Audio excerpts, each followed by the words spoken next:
Hi everyone. ഇന്നത്തെ ക്ലാസ്സിൽ നമ്മൾ ഡിസ്കസ് ചെയ്യുന്നത് ക്ലാസിഫിക്കേഷൻസ് ഓഫ് കോൺട്രാക്റ്റ്.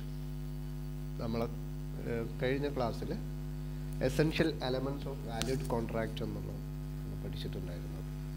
അതിൽ ഒരു കോൺട്രാക്റ്റ് വാലിഡ് ആവണമെന്നുണ്ടെങ്കിൽ അഥവാ ലോഫുൾ ആവണം എന്നുണ്ടെങ്കിൽ അതിൻ്റെ എസെൻഷ്യൽ ആയിട്ടുള്ള എലമെൻറ്റ്സിനെ കുറിച്ച് വളരെ കൃത്യമായിട്ട് നമ്മൾ പഠിച്ചിട്ടുണ്ടായിരുന്നു. ഇനി classifications of contract. Section of the act which is called interpretation clause, besides defining a contract in a clause H, also provides the basis for the classification of contract. Contract Act പ്രകാരം നമ്മൾ close H പ്രകാരം ക്ലാസിഫിക്കേഷന് മൂന്നായിട്ട് തിരിച്ചിട്ടുണ്ട്. On the basis of enforceability, on the basis of mode of creation, on the basis of execution. First one is on the basis of enforceability. നടപ്പിലാക്കുന്നത് തരത്തിൽ അല്ലേ. On the basis of enforceability, first one is a valid contract. Valid contract എന്ന് പറഞ്ഞാൽ എന്താ? A contract which satisfy all the legal requirements laid down in section 10 of the act is a valid contract. Such a contract creates rights in person and legal enforceable. Valid contract എന്ന് പറഞ്ഞു കഴിഞ്ഞാൽ section പ്രകാരം നമ്മുടെ act പ്രകാരം എല്ലാ തരത്തിലുള്ള legal റിക്വയർമെന്റ്സും lay down ചെയ്യുന്നതാണ് a valid contract. It is enforceable by law, നിയമപ്രകാരം സാധ്യമായ ഒന്നിന്. അപ്പോൾ ആ തരത്തിലുള്ള കോൺട്രാക്റ്റിനെയാണ് നമ്മൾ എന്തെന്ന് പറയുന്നത്? വാലിഡ് കോൺട്രാക്റ്റ് എന്ന് പറയുന്നത്.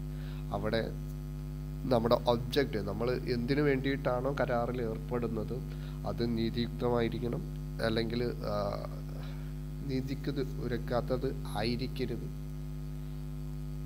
അപ്രകാരം ഉള്ള കരാറിനെയാണ് നമ്മൾ വാലിഡ് കോൺട്രാക്റ്റ് എന്ന് പറയുന്നത്.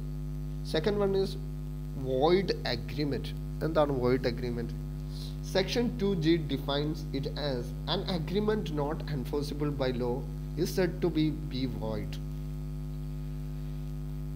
നമ്മൾ വാലിഡ് കോൺട്രാക്റ്റ് എന്താണെന്ന് പറഞ്ഞു അതിൻ്റെ നേരെ ഓപ്പോസിറ്റ് ആണ്. It is not enforceable by law. നീതി പ്രകാരം അല്ലെങ്കിൽ ഇത് ലീഗലി തെറ്റായിട്ടുള്ള ഒരു കാര്യത്തിന് ഇതിനെയാണ് വോയിഡ് അഗ്രിമെന്റ്. ഈ ഒരു അഗ്രിമെന്റ് നിയമപ്രകാരം സാധൂകരിക്കാനോ അല്ലെങ്കിൽ അത് സാധ്യമായി നിൽക്കുകയോ ഇല്ല. നിയമപ്രകാരം അത് തെറ്റാണ്. Such agreements are void in issue, which means that the enforceable right from the time they are made. അത് ആ ഒരു കരാറ് എന്തിനു വേണ്ടിയിട്ടാണോ, ഇപ്പോൾ നമ്മൾ ഇന്ത്യയിൽ നിരോധിച്ചൊരു സാധനത്തിന് വേണ്ടിയിട്ട് നമ്മൾ ആരെങ്കിലുമായിട്ട് കരാറിൽ ഏർപ്പെട്ടിട്ടുണ്ടെങ്കിൽ അത് ആ കരാറിൽ ഏർപ്പെട്ട സമയം മുതൽ എന്താണ്, വോയിഡാണ്, ക്യാൻസൽ ആയിട്ടുണ്ട്, അത് നീതിപരമല്ല എന്നുള്ളതാണ്. ലീഗലി അത് തെറ്റാണ് എന്നുള്ളതാണ്. Okay, for example X agrees with Y in consideration of 1000 hours to draw 2 parallel lines. എയും ബിയും കരാറിൽ ഏർപ്പെട്ടു. 100 രൂപയാണ് എന്ത് കരാറിലെ കൺസിഡറേഷൻ എന്ന് പറയുന്നത്. അപ്പോൾ ബിക്കുള്ള ജോബ് എന്ന് പറയുന്നത് 2 പാരലൽ ലൈൻസ് വരയ്ക്കുക എന്നുള്ളത്. Such a way as to cross each other. പക്ഷേ അത് വരച്ചപ്പോൾ 2 ലൈനും തമ്മിൽ ക്രോസ് ആയി. പാരലൽ ലൈൻ എന്ന് പറഞ്ഞു കഴിഞ്ഞാൽ നമുക്കറിയാം ഒരേ ദിശയിൽ പോകുന്ന, കൂട്ടിമുട്ടാതെ ഒരേ ദിശയിൽ ഒരേ അളവിൽ പോകുന്ന ഒന്നിനെയാണ് പാരലൽ ലൈൻ എന്ന് പറയുന്നത്, അഥവാ റെയിൽവേ ഒക്കെ പോലെ. The agreement is impossible to perform and therefore void. ഈ അഗ്രിമെന്റ് പെർഫോം ചെയ്യാൻ പറ്റില്ല, അതുകൊണ്ട് തന്നെ ഇതെന്താണ്? വോയിഡാണ്. Okay, next is void contract. Section 2J provides that a contract which ceases to enforceable by law becomes void when it ceases to enforceable. Following are the examples of such circumstances.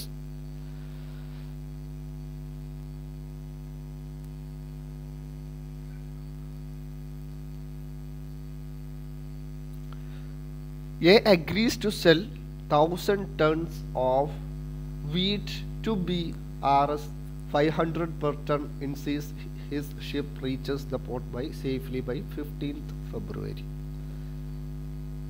The ship fails to reach by stipulated date. The contract between A and B is void.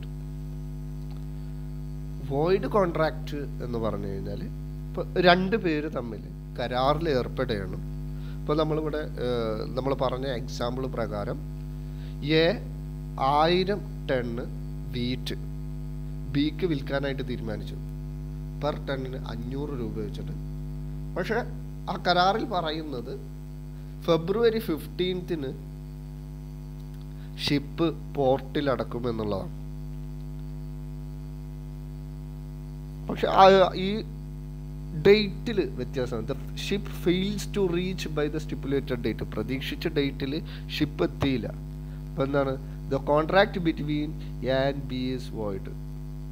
ഇവിടെ എല്ലാ ഒബ്ലിഗേഷൻസും legally എല്ലാം ഒബ്ജക്റ്റിനെ സംബന്ധിച്ചിടത്തോളവും എല്ലാം റൈറ്റാണ്. പക്ഷേ നമ്മൾ പ്രതീക്ഷിച്ച ഡേറ്റിൽ നമ്മൾ കോൺട്രാക്റ്റിൽ പറഞ്ഞിട്ടുള്ള ഒരു കാര്യം അവിടെ നടപ്പിൽ വരുത്താനായിട്ട് സാധിച്ചില്ല. അതുകൊണ്ട് തന്നെ ഈ കോൺട്രാക്റ്റ് വോയിഡ് കോൺട്രാക്റ്റ് ആണ്. ഇതിനെയാണ് നമ്മൾ വോയിഡ് കോൺട്രാക്റ്റ് എന്ന് പറയുന്നത്. ഓക്കെ, നാലാമതായിട്ട് വോയിഡബിൾ കോൺട്രാക്റ്റ്.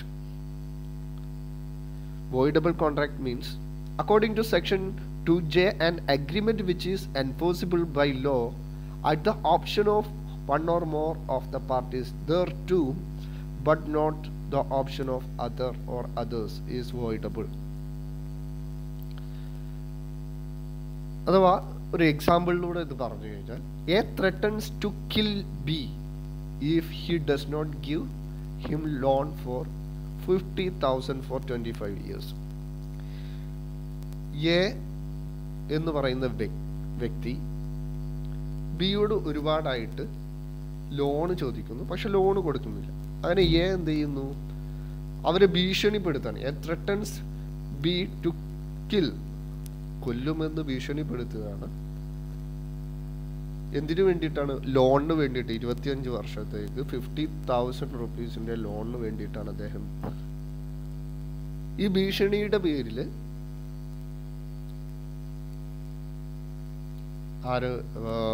ബി ലോണ് കൊടുക്കുന്നു. This is voidable contract. ഇതെന്താണ്? വോയിഡബിൾ കോൺട്രാക്റ്റ് ആണ്. ഇത് നീതിപരമായിട്ട് നിൽക്കുന്ന ഒന്നല്ല. കാരണം എന്താ? B is obtained by coercion. ഭീഷണിക്ക് മുന്നിൽ അദ്ദേഹം മുട്ടുമടിക്കുക എന്നുള്ളതാണ്. അപ്പം ഒരു ബലപ്രയോഗത്തിലൂടെയുള്ള കോൺട്രാക്റ്റും എന്താവില്ല, നീതി എൻഫോഴ്സിബിൾ ബൈ ലോ അല്ലെങ്കിൽ നീതി ലീഗലി റൈറ്റ് അല്ല എന്നുള്ളതാണ്.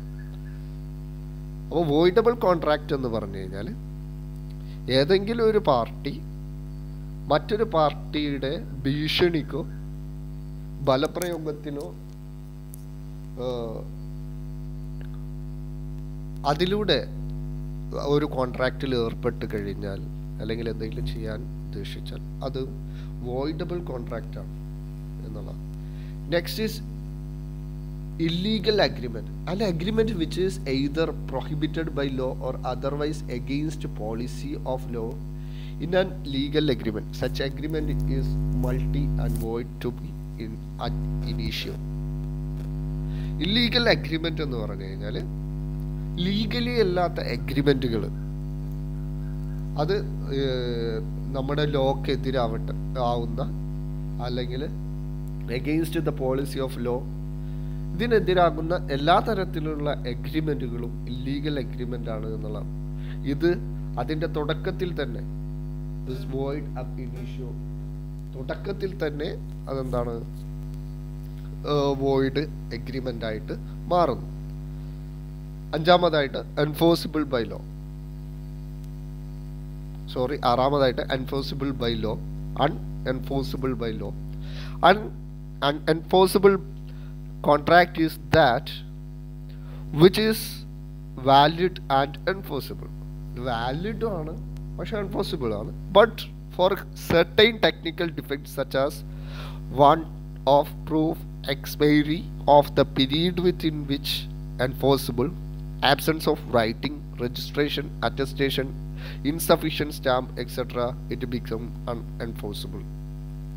അഥവാ ഇതിലെ എല്ലാ തരത്തിലും ലോ പ്രകാരവും അതുപോലെ തന്നെ കോൺട്രാക്റ്റിൽ ഏർപ്പെടുന്ന വ്യക്തികളൊക്കെ തമ്മിൽ എല്ലാ തരത്തിലും ലീഗലി റൈറ്റ് ഉണ്ട്. പക്ഷേ എന്തെങ്കിലും ഒരു കാരണത്താൽ ലീഗലിയുള്ള ടെക്നിക്കൽ ഡിഫെൻസുകൾ, നമ്മൾ കരാറിൽ ഏർപ്പെടുമ്പോൾ മുദ്ര പേപ്പറിൽ എഴുതാറുണ്ട്, അതിൻ്റെ പ്രശ്നം കൊണ്ട് ചിലപ്പോൾ സ്റ്റാമ്പ് കിട്ടാറില്ല, അങ്ങനെയുള്ള പ്രശ്നങ്ങൾ കൊണ്ട്, രജിസ്ട്രേഷൻ അല്ലെങ്കിൽ അറ്റസ്റ്റേഷൻ്റെ പ്രശ്നം കൊണ്ട്, ഇങ്ങനെയുള്ള എന്തെങ്കിലും കൊണ്ട് അത് എന്ത് ചെയ്യാം, അൺഎൻഫോഴ്സിബിൾ ആവാം.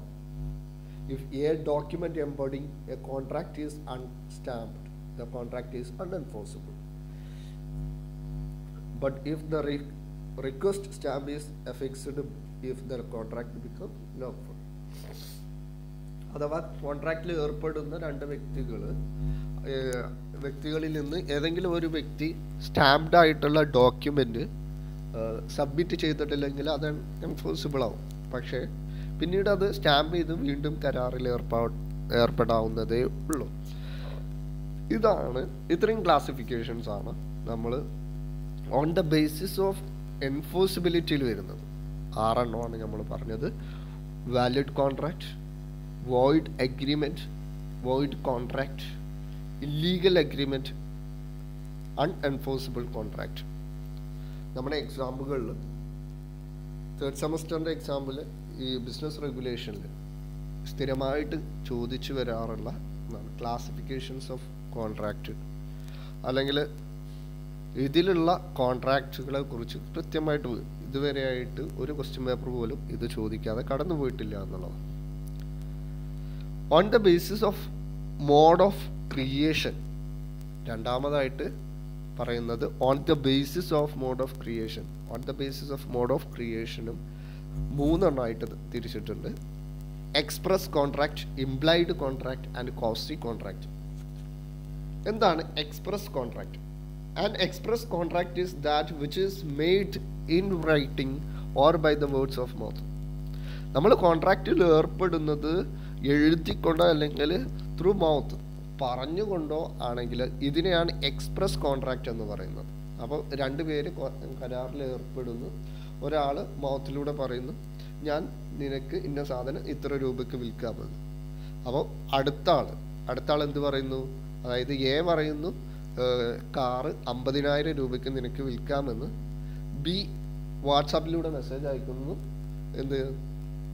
അല്ലെങ്കിൽ ടെലിഗ്രാമിലൂടെ മെസ്സേജ് അയക്കുന്നു, 50,000 രൂപയ്ക്ക് നിന്റെ കാറ് മേടിക്കാൻ ഞാൻ തയ്യാറാണ്, അല്ലെങ്കിൽ അക്സെപ്റ്റഡ് ആണ് എന്നുള്ള രൂപത്തിൽ ആ ഓഫർ അവർ സ്വീകരിക്കുന്നു. ഇതിനെയാണ് എക്സ്പ്രസ് കോൺട്രാക്റ്റ് എന്ന് പറയുന്നത്. A writes to B, I am prepared to sell my horse for a sum of ₹500. B accept A's offer by telegram. The contract will be termed as an express contract. രണ്ടാമത് implied contract. An implied contract is one which arises out of acts or conduct of the parties or out of the dealings between them. An implied contract എന്ന് പറഞ്ഞു കഴിഞ്ഞാൽ A takes A seat in bus, ഇത്രയേ ഉള്ളൂ. നമ്മൾ an implied contract is one which arises out of acts or conduct of the parties or out of the dealings between them. 2 പേര് തമ്മിൽ കരാറിൽ ഏർപ്പെടുന്നു, പക്ഷെ ഒരാൾ ആ സമയത്ത് കരാറിൽ ഏർപ്പെടുന്ന സമയത്ത് എന്തില്ല, ആ ഒരു സ്ഥലത്തില്ല, അല്ലെങ്കിൽ ഔട്ട് ഓഫ് ആക്ട്, ആ ഒരു സീനിന് പുറത്താണെങ്കിൽ ഇതിനെയാണ് ഇംപ്ലൈഡ് കോൺട്രാക്റ്റ് എന്ന് പറയുന്നത്. പ്രവർത്തിച്ച് കാണിക്കുകയാണ്. ഇപ്പോൾ നമ്മളൊരു ബസ്സിൽ സീറ്റ് പിടിച്ചു, അപ്പോൾ ആ ബസ്സുകാരും ആരാണോ സീറ്റ് പിടിച്ചിട്ടുള്ള ആൾ അല്ലെങ്കിൽ ആരാണോ ഇരിക്കുന്നത് അയാളും തമ്മിൽ ഒരു കരാറിൽ ഏർപ്പെടുന്നു. എന്താണ്, ആ ബസ്സിൽ ഇന്ന സ്ഥലത്തേക്ക് യാത്ര ചെയ്യണം എന്നുണ്ടെങ്കിൽ ഇത്ര രൂപ കൊടുക്കണം. പക്ഷെ ആ സീറ്റ് പിടിക്കുന്ന സമയത്ത് ആളുണ്ടാവില്ല. ആരില്ല? നമ്മളെടുത്തുന്ന കരാറിൽ ഏർപ്പെടുന്ന ബസ്സുകാർ ചിലപ്പോൾ ഉണ്ടായിക്കൊള്ളണമെന്നില്ല. നമ്മൾ അവർക്ക് എന്ത് നൽകുന്നു? ആ ഫെയർ, യാത്രയുടെ ചാർജ് എത്രയാണോ അത് നൽകുന്നു. ഇതിനെയാണ് നമ്മൾ ഇംപ്ലൈഡ് കോൺട്രാക്റ്റ് എന്ന് പറയുന്നത്. മൂന്നാമതായിട്ട് കോസി കോൺട്രാക്റ്റ്. എന്താണ് quasi contract? Under certain circumstances law itself creates legal rights and obligations against the parties. These obligations are the quasi contract.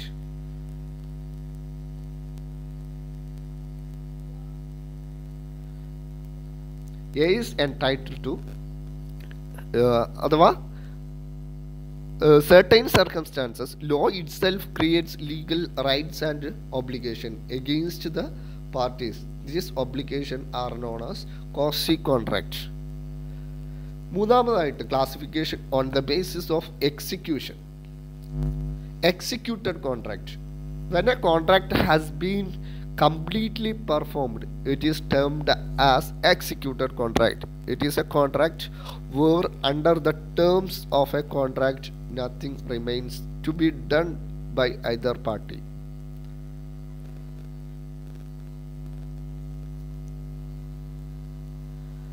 Executed contract എന്ന് പറഞ്ഞു കഴിഞ്ഞാൽ ഒരു കോൺട്രാക്റ്റ് കംപ്ലീറ്റ്ലി പെർഫോം ചെയ്ത കഴിഞ്ഞ ഒന്നിനെയാണ് നമ്മൾ എക്സിക്യൂട്ടഡ് കോൺട്രാക്റ്റ് എന്ന് പറയുന്നത്. It is termed as executed contract when A contract has been completely performed. ഇപ്പോൾ എക്സ് എന്ന് പറയുന്ന ആൾ വൈക്ക് എന്ത് ചെയ്യുന്നു? റേഡിയോ വിൽക്കുന്നു 300 രൂപയ്ക്ക്. വൈ ആ ഒരു പ്രൈസ് നൽകുകയും ചെയ്യുന്നു. രണ്ട് പാർട്ടിയും അവരവരുടെ ജോലി ഭംഗിയായിട്ട് നിർവഹിച്ചു കഴിഞ്ഞു. ഇതിനെയാണ് നമ്മൾ എന്തെന്ന് പറയുന്നത്? എക്സിക്യൂട്ടഡ് കോൺട്രാക്റ്റ് എന്ന് പറയുന്നത്.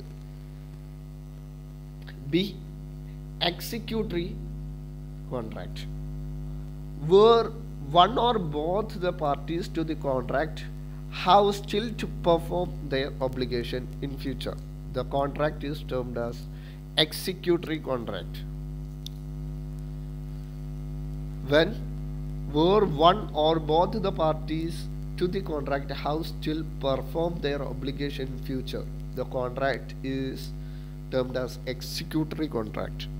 Executed contractൽ നിന്നും ഓപ്പോസിറ്റ് ആണ് എക്സിക്യൂട്ടറി കോൺട്രാക്ട്. അതായത് കരാറിൽ ഉൾപ്പെടുന്ന രണ്ട് വ്യക്തികളോ അല്ലെങ്കിൽ രണ്ട് ടീമും അവരുടെ പെർഫോമൻസ് അല്ലെങ്കിൽ അവരുടെ ഒബ്ലിഗേഷൻസ് അല്ലെങ്കിൽ അവർ കോൺട്രാക്റ്റിൽ ഏർപ്പെട്ടിരിക്കുന്ന കാര്യം ഫ്യൂച്ചറിൽ ചെയ്യാൻ ഇനിയുമുണ്ട് എങ്കിൽ അതിനെയാണ് executory contract. A agrees to paint a picture for B and B in consideration promise to pay a sum rupees 100. The contract is executed.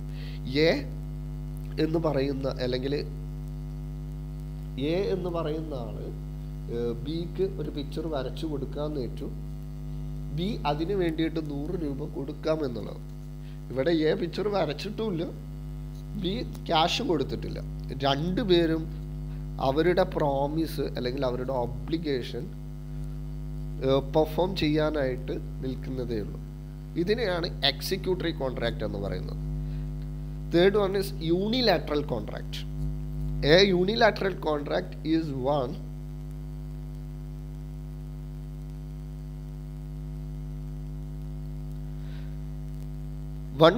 a unilateral contract is one-sided contract in which only one party has to perform his promise or obligation to do or forbear. Unilateral contract എന്ന് പറഞ്ഞു കഴിഞ്ഞാൽ രണ്ടുപേര് കരാറിലുണ്ട്, പക്ഷെ ഒരാൾ അവരുടെ obligations അല്ലെങ്കിൽ അവരുടെ performance promise perform ചെയ്തു കഴിഞ്ഞാൽ മറ്റൊരാൾ ചെയ്തിട്ടും ഇല്ലെങ്കിൽ ഇതിനെയാണ് യൂണിലാറ്ററൽ. വൺ സൈഡിലുള്ള ഒരു പാർട്ടി അവരുടെ ഒബ്ലിഗേഷൻസും പ്രോമിസും പെർഫോം ചെയ്ത് കഴിഞ്ഞാൽ അതിനെയാണ് യൂണിലാറ്ററൽ കോൺട്രാക്റ്റ് എന്ന് പറയുന്നത്. നാലാമതായിട്ട് ബൈലാറ്ററൽ കോൺട്രാക്റ്റ്. ബൈലാറ്ററൽ കോൺട്രാക്റ്റ് എന്ന് പറഞ്ഞു കഴിഞ്ഞാൽ A bilateral contract is one in which both the parties have to perform their respective promise or obligation to do or forbear.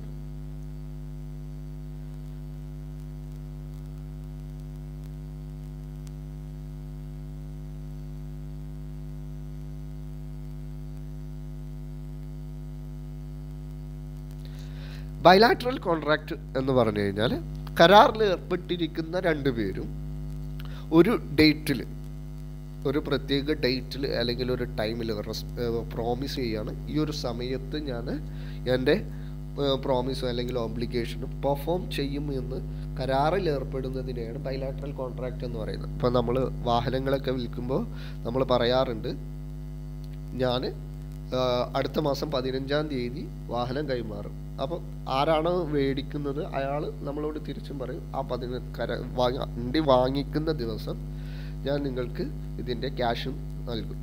അപ്പോൾ ഇതിനെയാണ് ബൈലാറ്ററൽ കോൺട്രാക്റ്റ് എന്ന് പറയുന്നത്. ഫ്യൂച്ചറിൽ respective promise or obligation to do for bearer, ഇതിനെയാണ് bilateral contract എന്ന് പറയുന്നത്. അപ്പോൾ നമ്മൾ ഇന്ന് പഠിച്ചത് ക്ലാസിഫിക്കേഷൻ ഓഫ് കോൺട്രാക്റ്റ് അല്ലേ, 3 ബേസിസിലാണ് ക്ലാസിഫൈ ചെയ്തത്. On the basis of enforceability, on the basis of creation, on the basis of execution. ഇത്രയാണ് ഇന്നത്തെ ക്ലാസ്സിൽ പഠിക്കാനുള്ളത്. Thank you.